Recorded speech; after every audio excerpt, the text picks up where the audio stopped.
Boa noite a todos e a todas. Que a paz do nosso amado Mestre Jesus possa estar em nossos corações, hoje e sempre. É um motivo de muita alegria a gente poder estar aqui na nossa casa.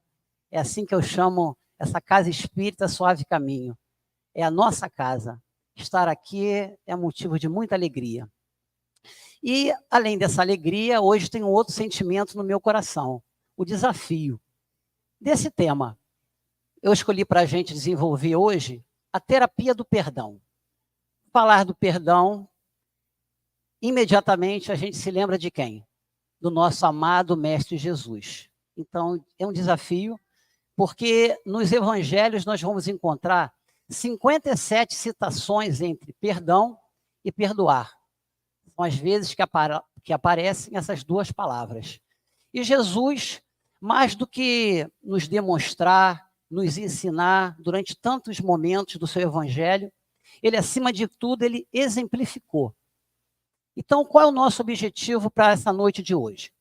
É a gente tentar entender, pelo olhar do Mestre Jesus e da doutrina dos Espíritos, de que forma esse perdão que Jesus tanto falou conosco pode ser usado para nos ajudar com relação à nossa saúde física, nossa saúde mental e, acima de tudo, na nossa saúde espiritual, que, em última instância, é o que prevalece. Porque o dia que o Márcio desencarnar, o que vai prevalecer é o espírito do Márcio. Então, em cima desse tema que a gente vai desenvolver hoje. E para a gente, eu gosto muito de futebol, para a gente poder dar o nosso primeiro pontapé inicial do nosso estudo, eu trouxe um pequeno trecho que a gente vai encontrar nesse livro. É o livro Mãos Unidas, é uma mensagem do plano espiritual de Emmanuel, uma psicografia do Chico.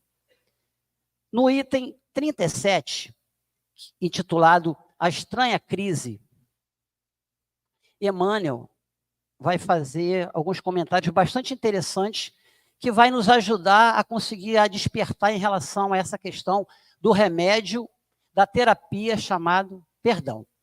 Então, Emmanuel diz assim, né? Item 37, a estranha crise. E ele fala assim: existe no mundo uma estranha crise, e das que mais afligem os povos, apesar da intervenção dos poderes públicos, apesar de toda a evolução da ciência e da medicina. E Emmanuel dá nome a essa crise. Ele diz: referimos-nos à crise da intolerância e do ódio. E ele complementa: que vai minando as melhores reservas morais do planeta. Entretanto, ele vai passar para a gente sobre um remédio que pode resolver essa estranha crise. E ele diz: esse remédio é encontrado tão somente na farmácia da alma, pelo nome de perdão, simples e puro. E ele vai mais além. Ele vai dizer que o perdão ele funciona como um verdadeiro antibiótico mental, capaz de resolver uma doença muito grave, chamada ressentimento. E com certeza, amigos e amigas, em alguns momentos da nossa vida, ou nós já passamos por essa sensação desse ressentimento, ou nós conhecemos pessoas que estão passando. E com certeza nós sabemos o quanto dói, o quanto gera sofrimento. Mas então vai ser em cima disso que a gente vai trabalhar hoje. Só que o que acontece? A doutrina dos espíritos, de forma muito clara, ela diz, ela vai falar com relação ao nosso guia e modelo, que é o nosso amado Mestre Jesus.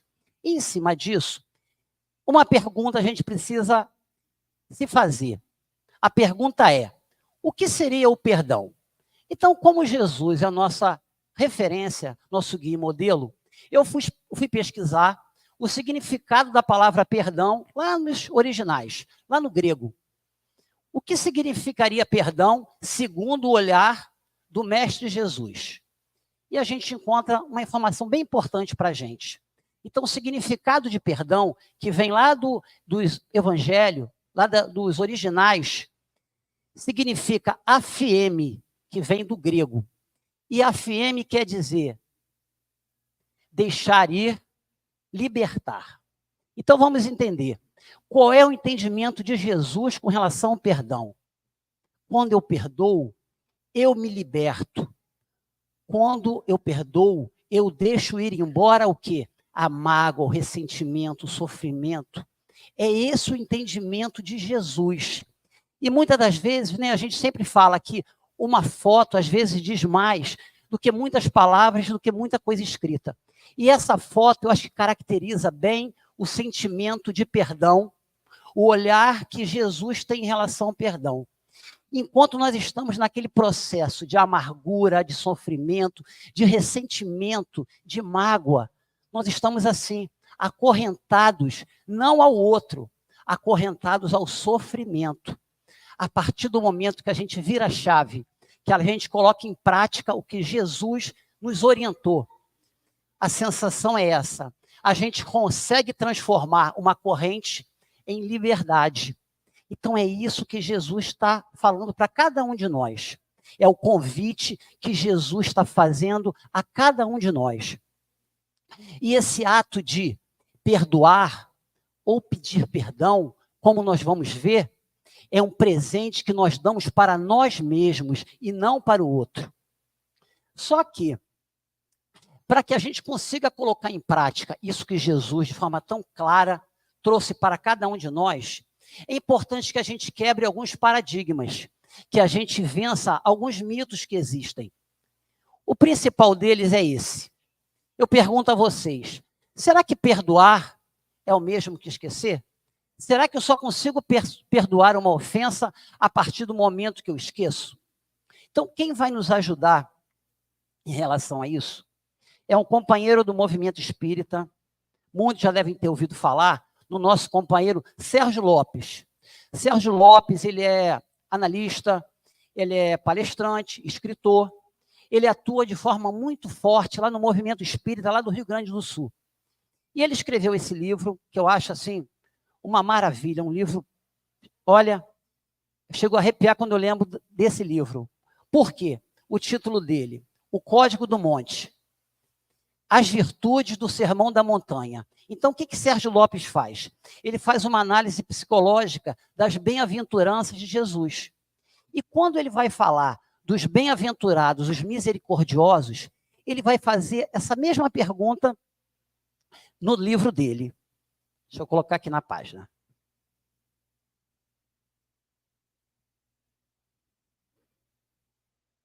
Então, vamos lá. Aí ele faz essa pergunta, né? Perdoar é esquecer?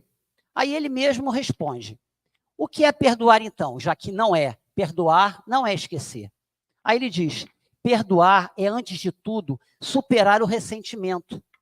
A falta do perdão não está na memória, e sim no sentimento, na mágoa que permanece. Então, qual é o entendimento que ele dá para a gente em relação a essa questão do perdoar ou esquecer? Perdoar está relacionado não à questão da memória, não da questão da mente. Perdoar está relacionado com o coração, não o coração órgão, coração enquanto simbolismo do sentimento. Então, perdoar está relacionado a sentir e não a lembrar. Não lembrar, muitas das vezes, pode ser uma doença neurológica que faz com que a gente esqueça. Então, esse é o entendimento que ele vai esclarecer para a gente.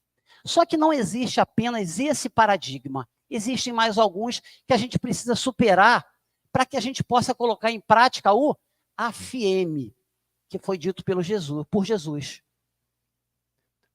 Outro mito que a gente precisa vencer é esse aqui. Perdoar faz com que o outro se arrependa? Vocês acham que faz? O fato de eu perdoar faz com que o outro se arrependa? Acho que é quase que um consenso que não, né? Não faz o outro se arrepender. Outra questão. Perdoar faz com que o outro não queira repetir? Faz com que o outro não repita aquela atitude? Infelizmente, não. A gente pode perdoar, a gente precisa perdoar, a gente deve perdoar. Entretanto, o outro pode cometer a mesma ofensa, a mesma atitude. Só que existe um terceiro paradigma que eu acho até mais importante do que os anteriores, que é esse. Perdoar liberta o outro das consequências do seu ato. Vou dar um exemplo que eu acho que caracteriza bem isso. Imaginem que eu sou mulher, que o meu companheiro me agride. Qual é o convite que Jesus me faz?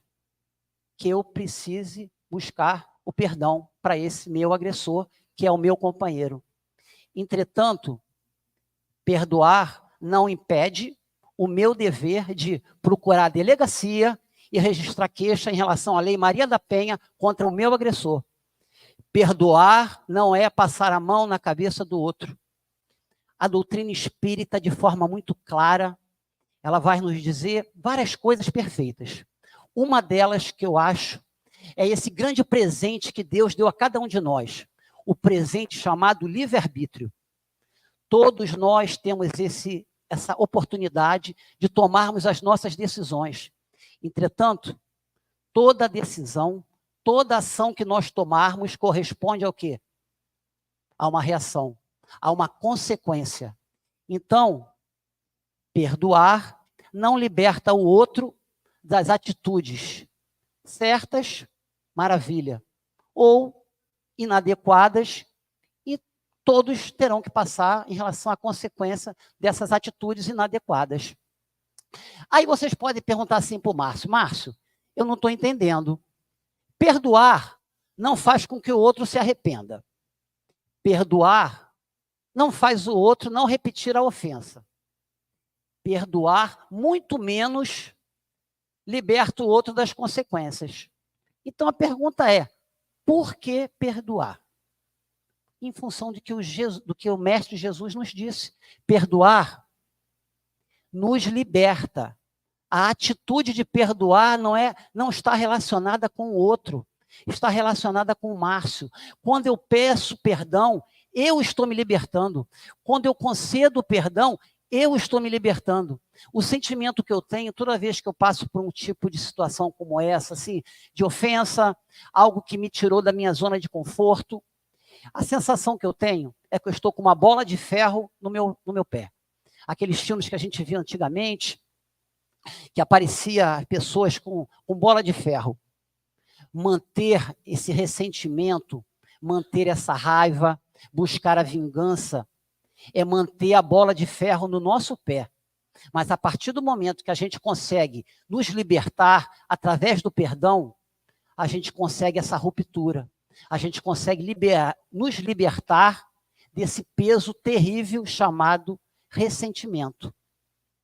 Só que para que a gente consiga colocar em prática esse AFM, que é o deixar ir, é se libertar, alguns pontos a gente precisa desenvolver. E tem uma outra definição de perdão, tirando essa do Mestre Jesus, que a gente busca na internet e eu achei perfeita para o nosso estudo de hoje, que é essa aqui. Então, pela Wikipédia, perdoar é um processo mental ou espiritual que tem por objetivo cessar o ressentimento tóxico contra outra pessoa ou contra si mesmo, decorrente de uma ofensa percebida por erros e etc. Trata-se de uma habilidade que precisa de treino. Então, o que eu marquei para a gente conversar aqui, para a gente pensar juntos? Habilidade e treino. Então, muitas das vezes a gente acha que o perdão é algo que a gente já vem com aquela cota, quando a gente reencarna, no nosso planejamento reencarnatório, eu já tenho a cota de perdão que eu vou conceder durante aquela reencarnação. Mas não é nada disso. Perdão é uma habilidade que a gente pode desenvolver, aos poucos, lentamente. E eu acho que tem um exemplo que caracteriza muito bem isso. Quem está lá atrás talvez não consiga enxergar, que é uma jovem que está fazendo levantamento de peso. Eu pergunto a vocês acham que essa jovem, carregando dezenas e dezenas de anilhas de peso, que ela no dia 0, no dia 1, que ela foi pela primeira vez lá na meta, começar na academia, ela já começou com aquele peso? De maneira nenhuma. Ela foi pegando aquele pezinho bem suave e foi lentamente o quê? Ganhando habilidade, ganhando treino, ganhando condições de se desenvolver. O perdão é a mesma coisa. Então vamos falar do Márcio. Qual é a primeira academia que o Márcio está matriculado? Essa aqui, ó. É a academia que tem o Bruno, a Bárbara, a Débora e a Rose, que é minha esposa. Essa é a academia que eu preciso desenvolver o perdão diariamente. Diariamente eu preciso perdoar e pedir perdão para meus filhos e para minha esposa. Eu preciso desenvolver o perdão lá. Se eu não conseguir pedir perdão para minha esposa, que eu estou casado há 34 anos, quando é que para quem eu vou pedir perdão? Para os meus filhos? Para os meus familiares? Então a gente precisa o quê? Desenvolver essas habilidades. Mas existem outras academias que a gente precisa se matricular. Essa eu considero uma das mais desafiadoras no mundo que a gente vive, que é a academia chamada redes sociais. É um desafio enorme a gente conseguir perdoar, a gente conseguir continuar naquele ambiente. Eu, desde a pandemia, eu saí dessas redes sociais, porque estavam me desequilibrando. Então, eu preciso saber o quanto eu sou imperfeito e buscar o meu equilíbrio. Mas existem outras. O ambiente de trabalho, esse também é muito desafiador. Por quê? Chamada dinheiro, promoção, concorrência. Mas o chamamento de Jesus é que nós precisamos desenvolver o perdão em todos os cenários. Não é somente lá com os meus filhos e com a minha esposa, mas temos outros ambientes. No trânsito, diariamente, numa fila do supermercado. E quantas pessoas que não conseguem perdoar nem alguém que passa à sua frente na fila do supermercado? Como é que eu vou conseguir perdoar numa situação mais grave a partir do momento que eu não perdoo alguém que passa à minha frente na fila do banco? Mas temos outros ambientes. Vocês conhecem essa foto aqui? Casa Espírita Suave Caminho. É um outro ambiente que nós precisamos o quê? O Márcio precisa treinar o perdão, pedir perdão e dar o perdão. Porque no ambiente religioso, no nosso aqui, no caso, nós temos duas variáveis difíceis. A primeira variável é chamada trabalho voluntário. E a segunda variável é chamada melindre, que a gente precisa tentar superar, o Márcio precisa tentar superar. Quer um exemplo simples? O Henrique, meu grande amigo, acaba o meu estudo de hoje, ele chega para o Márcio e fala assim: Márcio, seu estudo foi maravilhoso, porém, quando vem um porém, a gente sabe que vem alguma coisa por trás disso.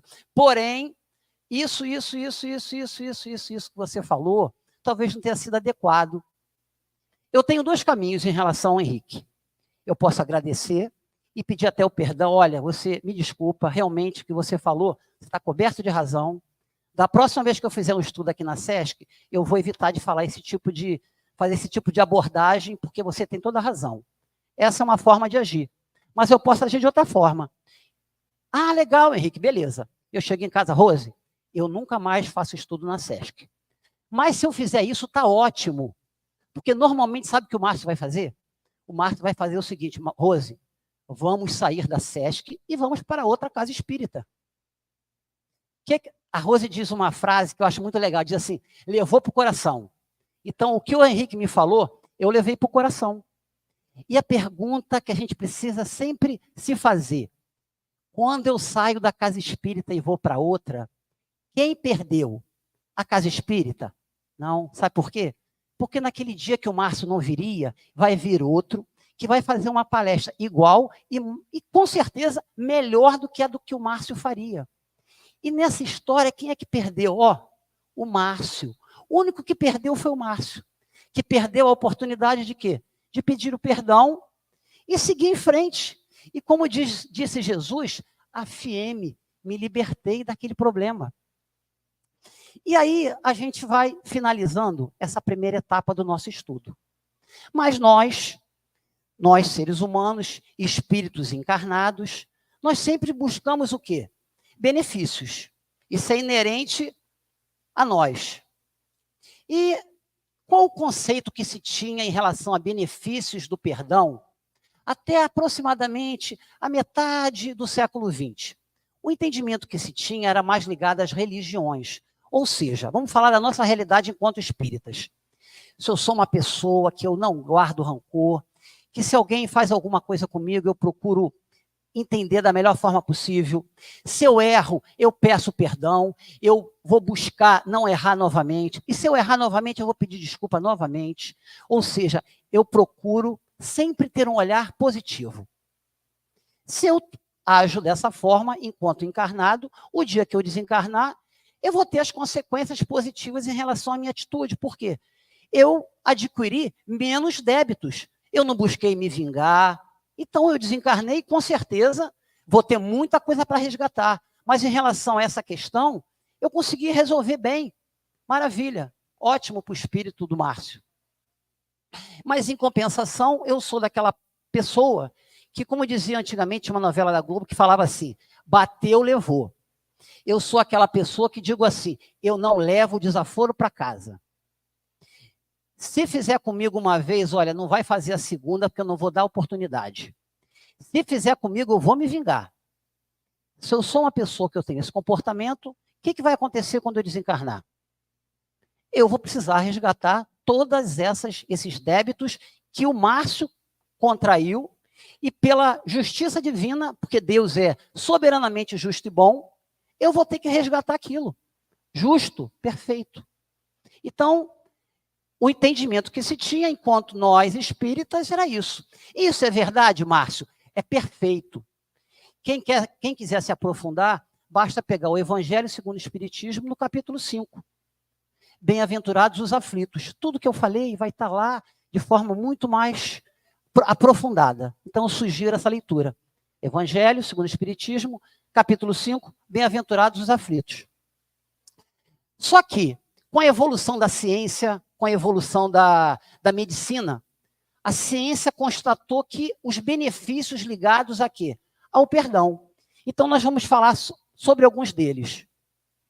Então, em primeiro lugar, antes disso, eu quero deixar bem claro, eu não sou da área médica, eu sou da área da matemática, então eu estudei e estou compartilhando com vocês. Aqueles que gostarem do tema e quiserem se aprofundar, eu recomendo que procurem revistas especializadas, sites confiáveis, que vão encontrar material muito mais aprofundado do que eu estou falando com vocês, de forma muito superficial. Eu busquei esse site aqui, eu tirei a foto do site, é da Sociedade de Cardiologia do Paraná. E em 2020, no auge da pandemia, eles publicaram essa reportagem com o título de O Poder do Perdão. Então, eles fizeram uma avaliação pelo ponto de vista da medicina em relação aos benefícios do perdão. Então, vamos começar primeiro pela carinha triste, vamos dizer assim. Então, o que eu adquiro a partir do momento que eu sou aquela pessoa que, se bater, vai levar? Eu levo o desaforo para casa, sim. Perdão, eu não levo o desaforo para casa. Se fizer comigo, vai ter o troco. Eu levo tudo para o coração. O que acontece com o Márcio quando o Márcio tem esse tipo de comportamento? Ele libera, o organismo do Márcio libera em grande quantidade no corpo do Márcio, junto às células do Márcio. Esse hormônio, cortisol, ele é conhecido como o hormônio do estresse. Ele é responsável pela parte imunológica do nosso organismo. Ele faz esse controle. E ele é responsável também pela adrenalina, pela liberação da adrenalina. Então, primeiro vamos começar pela adrenalina. Acho que a grande maioria de nós já ouvimos falar de adrenalina. A adrenalina, como tudo do nosso organismo, tem um lado positivo. Quando nós estamos passando por um momento de estresse, um momento que fizeram algo conosco, que nos leva a ficar atentos, a medicina chama de momento de atenção.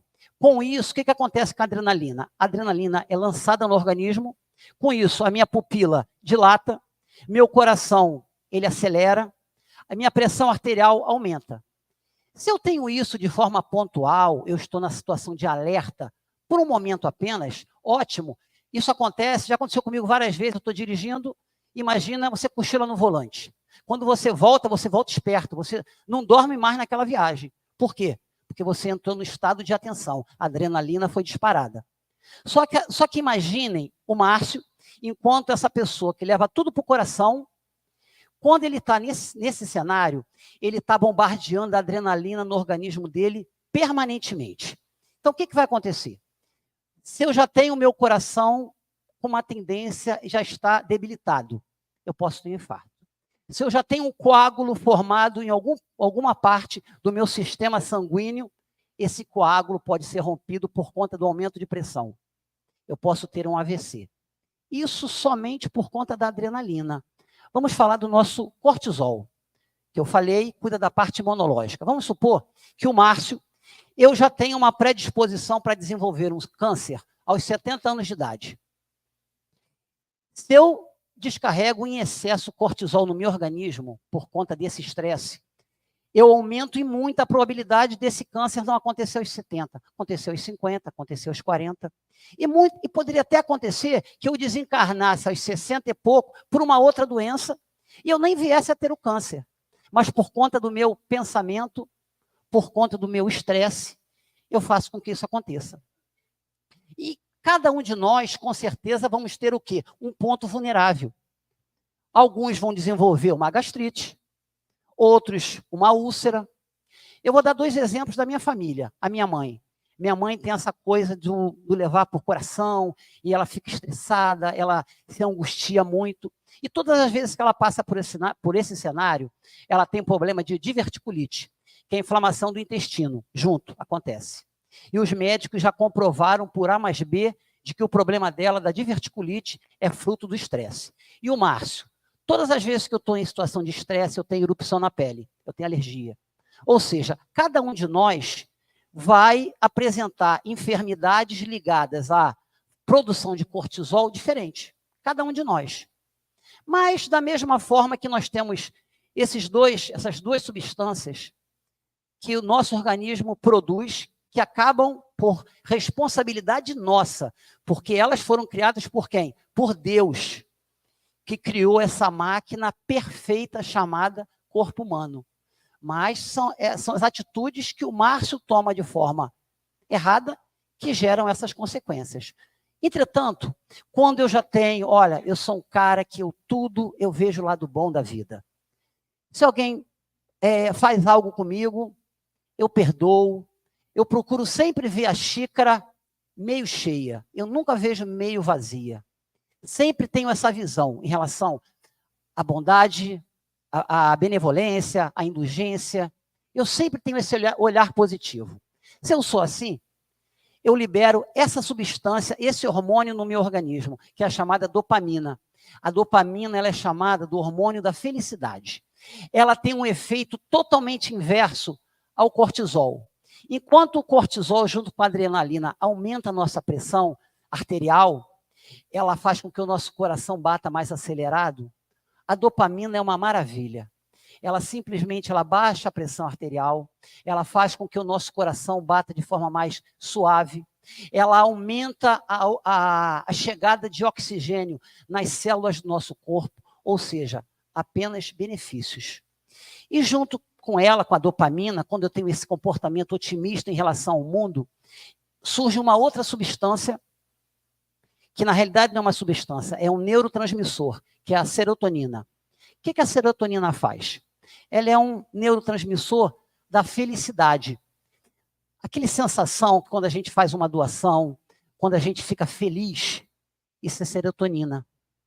A probabilidade de uma pessoa que tem esse olhar com relação ao mundo e libera serotonina no seu organismo, as chances dela ter depressão, crise de ansiedade, são infinitamente menores do que os nossos irmãos, ou o Márcio, que tenha esse tipo de pensamento em relação a acabar liberando o quê? O cortisol. Em função disso, até mesmo a depressão acaba se formando por conta do nosso pensamento, por conta das ações que nós tomamos. Só que o perdão, ele é tão maravilhoso que ele não trabalha só de forma corretiva. Ele trabalha de forma preventiva, perdão. Ele trabalha de forma corretiva também. Em 2011, foi feita uma pesquisa nos Estados Unidos com nossos irmãos portadores do HIV, em 2011. aqueles irmãos soropositivos, que eles tinham uma visão otimista do mundo, apesar da discriminação, apesar do sofrimento que nossos irmãos, essa discriminação tão terrível que eles sofriam, e infelizmente até os dias de hoje, nossos irmãos soropositivos sofrem. Apesar disso, aqueles que tinham uma visão otimista chegavam a ter uma sobrevida 40% maior do que aqueles que tinham uma visão mais depressiva, que tinham uma visão mais triste, que não aceitavam essa questão da discriminação que eles sofriam. Ou seja, por conta de ver o mundo, já altera totalmente a nossa liberação dessa dopamina e dessa serotonina. E a gente vai acabar tendo o quê? Apenas benefícios com relação a isso. E aí, meus amigos, a gente viu a questão dos benefícios. Mas é imprescindível, não há como a gente falar em perdão sem a gente estudar um pouco das técnicas que nosso amado Mestre Jesus trouxe para nós. Então, eu trouxe aqui 3 momentos do Evangelho do Cristo para a gente estar refletindo e estudando juntos. O primeiro, eu considero que talvez seja o mais conhecido, que é o perdão das ofensas. Ele vai acontecer através de um diálogo entre Pedro e Jesus. E Pedro diz assim: Senhor, até quantas vezes pecará meu irmão contra mim e eu lhe perdoarei? Até 7? Aí Jesus lhe disse: não te digo que até 7, mas até 70 vezes 7. A gente vai encontrar lá no Evangelho de Mateus. O saldo concreto disso para a gente, qual é a mensagem que Jesus está passando? Que o perdão precisa ser ilimitado. Perdoar é sempre. Só que isso não caía bem na minha cabeça. Isso ficava como uma pulguinha atrás da orelha. Por quê? Porque todos nós, com certeza, sabemos que Jesus, cada palavra, cada ato que Jesus teve aqui na Terra, tinha um objetivo específico. Jesus não veio aqui para jogar a conversa fora. Tudo ele tinha uma forma e um objetivo de fazer o quê? Nos ensinar. Porque é isso que Jesus passou aqui na Terra com esse objetivo. Nos ensinar. Então, eu consegui descobrir, eu não, diversos. A gente acha isso em vários locais, em vários livros. Na internet nós encontramos também o porquê do 70 vezes 7. Quem vai responder isso é a neurociência. O que a neurociência diz? Quando eu tenho uma afirmação negativa, uma afirmação ligada ao mal, como é que eu consigo eliminar essa afirmativa? Através de outra, de mesma intensidade, entretanto, o quê? Positiva, visando o bem. Então, a neurociência explica o porquê do 70 vezes 7. Então, vamos lembrar. Todos aqui já ouviram falar em Caim. Caim matou o seu irmão Abel. Passam 5 gerações depois de Caim, um descendente dele, chamado Lameque. Nós vamos encontrar isso no Antigo Testamento. Lameque, 5 gerações depois, em certo momento ele sofre uma agressão. E ele vai e define a lei da vingança. Lameque diz assim: se Caim seria vingado 7 vezes, Lameque será vingado 70 vezes 7 vezes. Daí vem esse 70 vezes 7. O que Jesus está fazendo? Ele está trocando essa lei da vingança de 70 vezes 7, que Lameque disse lá no Antigo Testamento, ele troca isso por quê? Por uma lei do amor. Ele troca pela lei do perdão. 70 vezes 7 é o perdão. Mas o que vai interessar de forma mais concreta para a gente, novamente, é que o perdão não tem limite. O perdão é simplesmente sempre. Essa que é a resposta. Mas eu trouxe para a gente mais uma passagem do mestre, que é essa. Reconciliação com os adversários. Então, Jesus diz assim: reconciliai-vos o mais depressa possível com o vosso adversário, enquanto estáis com ele a caminho, lá do Evangelho de Mateus. Então, eu marquei aqui alguns pontos mais importantes para a gente estar conversando aqui, para a gente pensar juntos. O primeiro que eu marquei é a questão desse senso de pressa, mais depressa. Então, qual é o chamamento que Jesus está falando? Olha, reconcilia o mais depressa possível. Ele não está dizendo que mais depressa possível é eu comprar um carro. Ele não está dizendo para mim comprar um imóvel. Está dizendo isso. Mais depressa possível em relação ao quê? A uma atitude de caridade. Mais depressa possível em relação ao quê? Uma atitude de bondade. Mais depressa possível em relação a uma situação de quê? De se reconciliar com o adversário. E muitas das vezes nós, enquanto espíritos reencarnados aqui na Terra, a gente começa às vezes a protelar atitudes que são positivas. Às vezes o nosso senso de urgência é muito forte para algumas coisas e às vezes aquilo que realmente importa, nós acabamos nos negligenciando aquilo. Porque muitas das vezes eu acho assim, eu vou deixar para fazer isso no ano que vem. Então eu vou contar um caso que aconteceu comigo, com vocês. Há um mês atrás, há 4 domingos atrás, às 9 horas da manhã, eu estava caminhando lá na Lagoa de Iriri. De repente, às 9 da manhã, eu simplesmente tive um apagão, minha vista escureceu, eu caí, bati com a cabeça no chão, fiquei desacordado. Um esposo de uma ex-tarefeira aqui da casa, a Mônica, o Luiz Fernando, foi que me socorreu, chamou o corpo de bombeiro me levou para o pronto-socorro, e lá eu fiquei lá, desacordado, a minha esposa não sabia onde eu estava, e 3 horas depois eu voltei assim, aí liguei para ela, ela foi. Mas por que eu estou contando isso? Porque muitas das vezes a gente acha que isso não vai acontecer com a gente, que isso só acontece na televisão. Graças a Deus, eu fiz os exames, estou 100%, já voltei a correr, já estou perfeito. Mas eu tomei uma puxada de orelha. Sabe por quê? Hoje, poderia ter outra pessoa fazendo o estudo, porque eu poderia ter batido a cabeça no meio-fio e ter desencarnado ali mesmo. Outra pessoa estaria aqui no meu lugar e vida que segue. E o certo é isso mesmo. Então, se eu deixo para tomar as minhas decisões, as minhas atitudes, esse chamamento que Jesus está nos fazendo, eu faço ano que vem. A pergunta é, gente, a gente acabou de sair de uma pandemia. Será que o Márcio estará aqui na Terra no ano que vem? Ninguém pode dizer que sim. O que aconteceu comigo pode acontecer com qualquer um de vocês, com qualquer um de nós.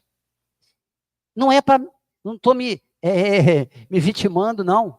Mas é uma realidade que às vezes o Márcio não quer enxergar, que às vezes o Márcio não enxerga. E é importante que a gente busque enxergar isso. Porque no Evangelho segundo o Espiritismo, capítulo 10, bem-aventurados os misericordiosos, Kardec vai dar para a gente uma frase que vai dizer isso, vai nos explicar essa passagem de forma maravilhosa. Kardec mesmo, ele vai dizer assim, com relação a essa questão. Quando Jesus recomenda reconciliar-se o mais cedo possível, ou o mais depressa possível, com o seu adversário, não é apenas com o objetivo de eliminar as discórdias durante a atual existência, mas para evitar que elas continuem nas existências futuras. Por quê?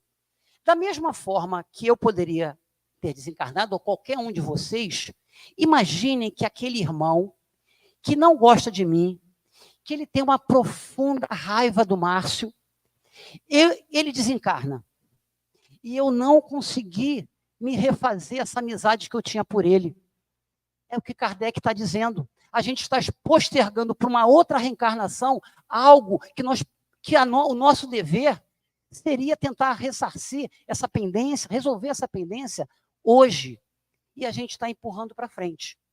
Isso quando tudo acontece de forma adequada. Eu trouxe para a gente aqui um exemplo. Na literatura espírita, a gente consegue diversos exemplos em relação a espíritos que desencarnam com esse sentimento de raiva e eles buscam perseguir aquela pessoa, né? Aquele irmão que ainda está encarnado. Só vou abrir um parêntese. Muitas das vezes, a gente, na codificação espírita, sempre é dito, com toda a razão, que para que a gente seja influenciado por um espírito, a gente precisa abrir a guarda. Mas uma pergunta que eu faço a cada um de vocês. Quem aqui passa 365 dias no ano, 24 horas por dia, com aquela faixa de sintonia, só pensando em coisas ligadas a Jesus. Vou falar pelo Márcio, eu não consigo. Então, durante muito tempo, a minha guarda está arriada. Então, se eu posso evitar que esse tipo de situação aconteça comigo, ótimo para o Márcio. Então, esse exemplo que eu vou trazer para a gente vai encontrar na Revista Espírita, que é essa obra belíssima, são 12 exemplares. Esse aqui, a que eu vou citar, é a de fevereiro de 1858. É uma passagem que tem o título de O Fantasma da Senhorita Clairon. Vou fazer um resumo, que ele é bem longo, para a gente não se estender muito. Então, essa senhorita Clairon, ela viveu na época de Kardec, ela era uma atriz, uma cantora, que vivia lá em Paris. E ela tinha um amigo. E esse amigo dela, já de muitos anos, com o tempo ele se apaixonou por ela, só que ele começou a passar do limite. Ele começou a querer persegui-la, a controlá-la, e ela simplesmente queria a amizade dele. Só que ele não entendeu aquilo que as mulheres aqui no Brasil dizem, com toda a razão, o não é não. O não é sim, o não é não. E ela disse para ele, não é não, e ele continuou passando do limite. Então, simplesmente, ela interrompeu essa amizade dele, com ele. Em função disso, ele criou um ódio terrível com relação a ela. E, em função disso, ele gerou um processo de depressão, de doença, e ele veio a desencarnar. Antes dele desencarnar, ele procurou um amigo em comum deles e disse, olha, eu vou persegui-la depois de morto, tanto quanto eu perseguia enquanto vivo. E assim ele fez. Durante 2 anos e meio, ele ficou perseguindo-a. Ele gerou diversos fenômenos físicos na casa dela, derrubava quadro, virava mesa, virava cadeira, enfim, fazia barulhos à noite. E ela tomou a atitude correta. Ela procurou a Sociedade Espírita de Paris, procurou ajuda espiritual para resolver aquele problema. E depois de 2 anos, ele conseguiu entender o erro que ele estava cometendo e ele largou de mão essa questão de persegui-la. E ela também conseguiu dar o perdão para ele. Então, essa situação, de uma certa forma, se resolveu, entre aspas, da melhor forma possível, porque não houve nenhuma consequência mais grave. Mas, muitas das vezes, essa consequência grave acontece. E vários espíritos ficam num processo de quê? De ora, vamos supor, eu e Henrique, nós temos uma desavença. Então, se a gente não consegue resolver, muitas das vezes eu venho, ora como carrasco, e ele como vítima, e depois a gente inverte esse processo. Fica essa perseguição durante várias e várias e várias reencarnações. E como é que a gente consegue resolver esse problema? Através do remédio chamado perdão. Dando-se o perdão, isso se resolve. E nós temos mais uma passagem do nosso amado mestre, que também é muito importante. Como todas, né? Diga-se de passagem. O sacrifício mais agradável a Deus. Então, Jesus diz assim, portanto, se estás fazendo a tua oferta diante do altar e te lembrar aí que teu irmão tem alguma coisa contra ti, deixa ali a tua oferta diante do altar, vai reconciliar primeiro com teu irmão e depois virá fazer a tua oferta. Então, vamos entender, né? O que Jesus traz para a gente de forma muito clara? Em primeiro lugar, mais importante do que fazer uma oferta material, Jesus está falando em relação a uma oferta da caridade. Porque quando a gente dá o perdão, quando a gente pede o perdão, é uma forma de caridade, uma caridade ligada à moral. E quem vai explicar essa passagem de forma brilhante, a gente vai encontrar no Livro dos Espíritos, na pergunta 886. Kardec pergunta assim para a espiritualidade superior. Qual o verdadeiro sentido da palavra caridade, conforme entendia o Mestre Jesus? E a espiritualidade vai dizer, também de forma muito clara, benevolência para com todos. Benevolência, bondade. Indulgência para as imperfeições alheias. Ou seja, eu entender que o outro erra, mas o Márcio erra tanto e muitas das vezes mais do que o outro. E a última e talvez a mais importante, o perdão das ofensas. Então, de uma certa forma, eu entendo que a gente pode conseguir fazer uma analogia entre caridade e perdão. E o que a gente diz no movimento espírita? Fora da caridade não há o quê? Salvação. Mas pela questão 886, a gente pode entender como perdão como sendo uma forma de caridade. Então, acho que não vai estar errado nós falarmos o seguinte: fora do perdão não há salvação. E esse é o chamamento que Jesus nos faz, e a doutrina espírita assina embaixo, ratifica tudo que é dito pelo nosso amado Mestre Jesus. E aí, meus amigos, a gente vai finalizando essa parte em relação a Jesus. Só que ainda faltou um ponto que eu acho que é vital. O auto-perdão de Pedro, mas vamos falar primeiro do auto-perdão do Márcio. A gente já está aqui há quase, mais ou menos, uns 45 minutos, falando sobre perdão, sobre perdoar o outro. Mas tão importante quanto a gente conceder o perdão para o irmão, que de repente cometeu uma ofensa conosco, nós precisamos também o quê? Nos auto-perdoar. Entender de forma clara que nós somos espíritos encarnados, que ainda estamos o quê? Num processo evolutivo. O Márcio ainda comete erros diariamente. E eu dar o auto-perdão para o Márcio não é passar a mão na cabeça do Márcio. É o Márcio poder e deve olhar no espelho, enxergar aquilo que ele tem de potencialidade, e enxergar aquilo que ele tem ainda de sombra, e buscar resolver essas pendências. Mas só que não se vitimando, não achando que a gente precisa o quê? Congelar. Porque se a gente tiver o remorso gera o gelo, a gente fica congelado naquela situação. E não é esse o chamamento, e não é esse exemplo que Pedro nos dá. Vocês imaginem, né? Olha só, quando nós cometemos uma atitude errada com um familiar ou com um grande amigo nosso.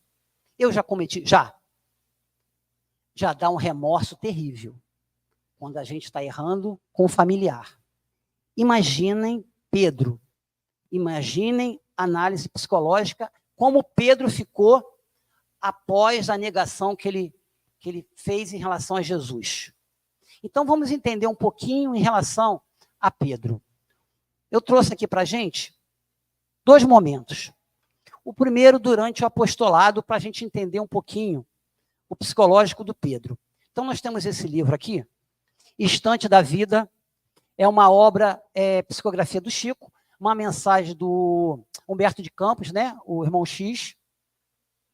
Nós temos aqui no capítulo 19, que tem o título Jesus e Simão. Então, vou fazer um pequeno resumo, porque ele é bem longo. Vocês imaginem, Jesus estava com Pedro na casa de Pedro. Entram 4 publicanos, e eles eram irmãos. Eles entram na casa de Pedro, e eles queriam fazer, como se diz aqui na SESC, um acolhimento fraterno. Só que o acolhimento fraterno dele, que eles queriam, era com Jesus, imaginem. Eles entram, nisso, um outro apóstolo chama Jesus. Jesus, tem uma pessoa passando mal. Então, Jesus precisou sair. Jesus chega para Pedro e diz o seguinte, essas palavras: Pedro, consola nossos irmãos com a verdade da boa nova. Consola nossos irmãos com a verdade da boa nova. E Jesus vai e sai. Só que Pedro já conhecia esses 4 irmãos, esses 4 publicanos. E olhem como é que foi o acolhimento fraterno de Pedro. Ele diz assim: conheço-vos a todos, ó víboras de Corazim. Que pretendes aqui, ladrão das viúvas e dos órfãos? Sei que ajuntaste imensa fortuna à custa de aflições alheias. Tu, Moabe, como te encorajaste a vir até aqui, após extorquir 2 irmãos? Que buscas aqui, Zacarias? Falando do outro irmão. Que buscas aqui, Zacarias? Não te vergonhas de haver provocado a morte de Zorobatel? Aí, cada uma dessas frases de Pedro, nenhuma delas era mentira. tudo que Pedro disse era realmente uma verdade. Aí nisso entra Jesus. Jesus, com aquele conhecimento, com aquela capacidade de perceber tudo, durante todo o tempo, ele já sabia o que estava acontecendo. Ele entra, faz o acolhimento fraterno com os 4 irmãos, dá o consolo do evangelho, eles ficam mais tranquilos e saem. Aí, nisso, Pedro não ficou satisfeito com Jesus e chamou a atenção de Jesus. E Pedro chega e diz assim: se era necessário demonstrar tanto carinho para com os maus, como estender auxílio aos bons? Imaginem. Então, Jesus fica em silêncio e deixa o Pedro falar. Tranquilo, aquele equilíbrio máximo do mestre. Depois que Pedro falou tudo o que ele queria falar, Jesus chega e diz: Pedro, eu vim à terra para curar os doentes e não os sãos. Só disse isso. Então, ele deu a mensagem certa. Então, imaginem esse nosso irmão, chamado Pedro, ele tinha esse comportamento, a gente procura na literatura espírita, em vários momentos a gente encontra relatos, e nos próprios evangelhos a gente encontra isso. E esse é o Pedro. Só que não para ali, né? O tempo passa. Um tempo depois, na última ceia, Jesus, num diálogo com Pedro, Jesus vai e diz para ele de forma clara que antes que o galo cantasse, que ele iria negar Jesus por 3 vezes. Isso acontece. Jesus é crucificado, parte para o plano espiritual. Dias depois, Jesus retorna, ele torna o seu perispírito mais palpável, de forma que pudessem tocar, pudessem vê-lo. Ele altera a densidade do seu perispírito e permanece aqui na Terra durante um tempo. Pouco antes de Jesus voltar para o plano espiritual, Jesus vai fazer a segunda colocação em relação à neurociência. O que Jesus faz? Quantas vezes Pedro negou? 3. Jesus, por 3 vezes, pergunta para Pedro: Pedro, tu me amas? E Pedro diz: sim. Então, apacente as minhas ovelhas, cuide das minhas ovelhas, cuide das pessoas. E ele fala isso por 3 vezes. E aí a neurociência atua e consegue se eliminar totalmente aquele sentimento da negação que Pedro teve. E aí, meus amigos, Pedro naquele momento ele tinha 2 alternativas. Ele poderia se vitimar, ele poderia dizer: eu errei com o mestre, depois de 3 anos com aquele convívio íntimo com Jesus, eu neguei, eu sou o pior ser desse planeta e vou abandonar o trabalho. Ele poderia ter feito isso? Poderia. Se ele faz isso, o que ia acontecer? Outro substituiria Pedro, tranquilamente, porque o trabalho iria ser feito. Entretanto, Pedro fez a escolha certa. Ele se auto-perdoou. Eu errei? Errei. Ele colocou em prática aquilo que a doutrina espírita nos ensina. Quando a gente comete um equívoco, a gente precisa passar por 3 etapas. O primeiro é o arrependimento. Pedro se arrependeu. Pedro depois precisa passar por quê? Pela reparação, que é o segundo estágio. Reparar aquilo que fez. E Pedro efetivamente reparou tudo que ele fez. E o último estágio, que é a expiação. Pedro expiou também, porque ele teve um desencarne também bastante sofrido. Então ele conseguiu, na íntegra, colocar em prática o arrependimento, a reparação e a expiação. E ele se deu o auto-perdão. E é esse convite, é essa ideia que eu acredito que a gente precisa sair daqui hoje com esse pensamento, de que nós somos pessoas, somos espíritos encarnados, mas estamos num processo evolutivo. Se a gente errou, se nós caímos, vamos nos levantar, sacudir a poeira, como diz no samba, e seguir em frente. Buscar no dia seguinte sermos pessoas melhores, buscar errar menos no dia seguinte, perdoar mais, pedir mais perdão. Então esse que é o conceito, que é o grande exemplo que o nosso irmão Pedro trouxe para a gente. E para a gente finalizar, Agora, antes que o meu amigo puxe a minha orelha, eu trouxe para a gente essa música que ele vai estar tocando, uma música de 2 minutos. O título dela é Calma. Ela é da nossa amiga Daniele Souza, que é do Movimento Espírita de Macaé. Ela é trabalhadora do Grupo Pedro, lá de Macaé. Ela já fez palestra aqui. No aniversário da nossa casa, ela vai estar aqui cantando conosco. Nessa música chamada Calma, ela vai trabalhar 2 pontos que eu acho que são perfeitos para fechar o nosso estudo de hoje. Ela vai falar da calma e ela vai falar do perdão. E olha que trecho lindo. Perdoa que o amor vai te encontrar. Perdoa que o amor vai encontrar cada um de nós. Ah, rapidinho. Eu queria também fazer um convite para que durante a música que nós possamos mentalizar alguém que nós queremos pedir o perdão ou que nós queremos perdoar. Pode ser alguém que esteja encarnado aqui conosco na Terra ou alguém que esteja no plano espiritual, não há problema, porque com certeza essa mensagem vai chegar. Então, que a gente pense nesse irmão ou nessa irmã e a gente se sintonize no sentido de pedir perdão e dar o perdão também. Vamos lá, meu amigo.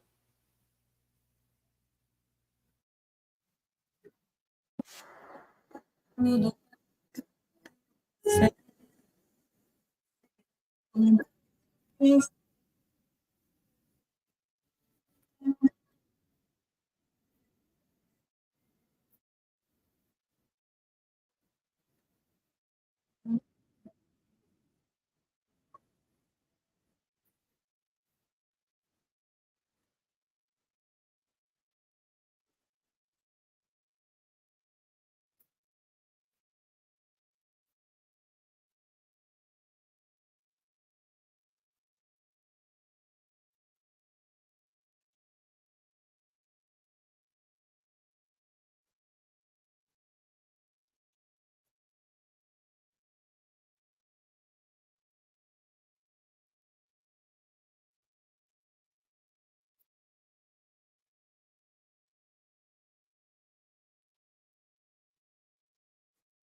Então, meus amigos, boa noite a todos. Que a paz do Cristo possa continuar nos nossos corações, hoje e sempre.